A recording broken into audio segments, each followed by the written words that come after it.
Hey Steppiners, Kevin here again. This is episode 3 of Steppin' with Kevin. These videos are for informational purposes only. They're not intended to diagnose, treat, or cure any medical or physical therapy related condition. Today I'm going to talk to you a little bit about hamstring length and why it's important. Your hamstring muscles collectively reside behind your upper thigh bone called your femur.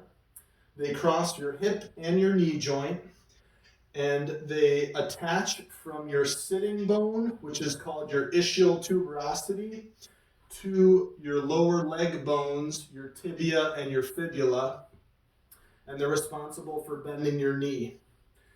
When you're walking, or running, they're responsible for decelerating your leg swing when you're walking and running, and also in the standing leg they're responsible for some stabilization mechanics as well in either of those activities. So it's very important that the length of the muscle be optimal, because if it is tight or a little bit overly contracted, it can actually throw off some of the mechanics of your pelvis because of how it attaches to that sitting bone. If it's tight when you're swinging your leg forward, it can actually have a tendency to want to rotate your pelvis like this, which creates a lot of faulty mechanics throughout the spine and the rest of your body. So it's very important that the length be optimal. I'll show you a general way to kind of assess the length of your hamstring. In order to do this, you just need an open space on the ground to kind of lie down. And so from a laying position, you can lower both of your legs down, and you're going to bend one of your legs up to about 90 degrees, and then just try and extend while maintaining it at 90 degrees. Extend your lower leg, and if you can get your leg fully straight, you should have pretty optimal length in your hamstrings. If you're tight, you may only get to about here before you feel a little bit of a significant pull. So again, in order to test, I'll show you with the other side.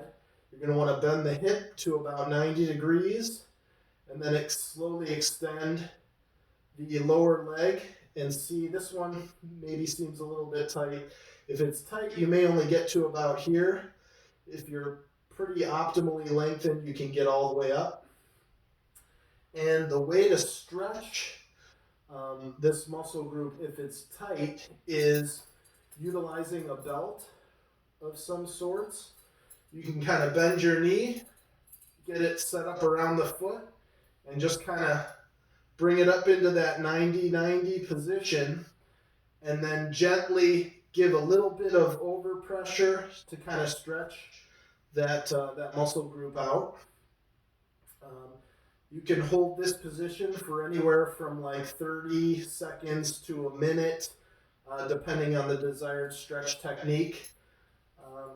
Always make sure to keep balanced with both sides.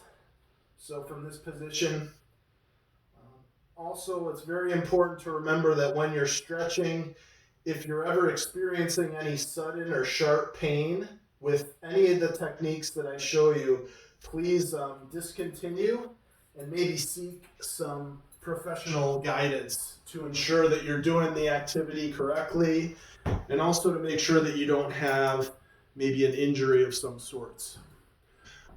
People that have conditions that may affect their spine may want to seek some guidance prior to initiating this.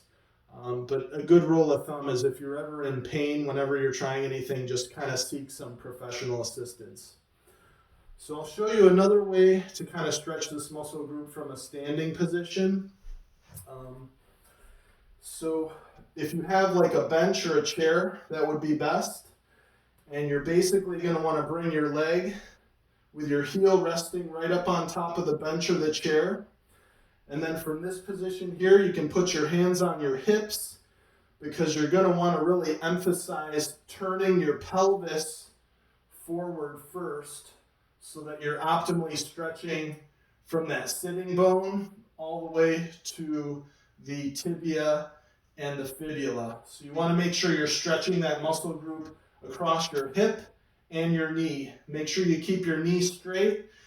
Try not to hyperextend it or lock it out to, keep your knee safe as well. So you want to keep it in a good neutral alignment, kind of bring forward from your hips. I'll show you with the other side. So getting it set up there, and then from your hips, kind of turn forward. And it's not necessarily about being able to reach all the way with bad mechanics. As you can see, my spine is rounded there. So you don't want to emphasize that. You really want to emphasize turning from the hips and leading from your pelvis, which is kind of where your hips reside. So I appreciate you all taking the time to watch this video. I hope it's very helpful. If you ever have any questions, comments, feedback, anything, you can send me an email through the email link that I've provided in the Discord channel. And I just hope that be safe out there. Make sure you take a little bit of time when you're running or when you're walking to kind of look around and appreciate the outside as well. So I think it's something that kind of goes without saying. So thank you again, and we'll see you next time.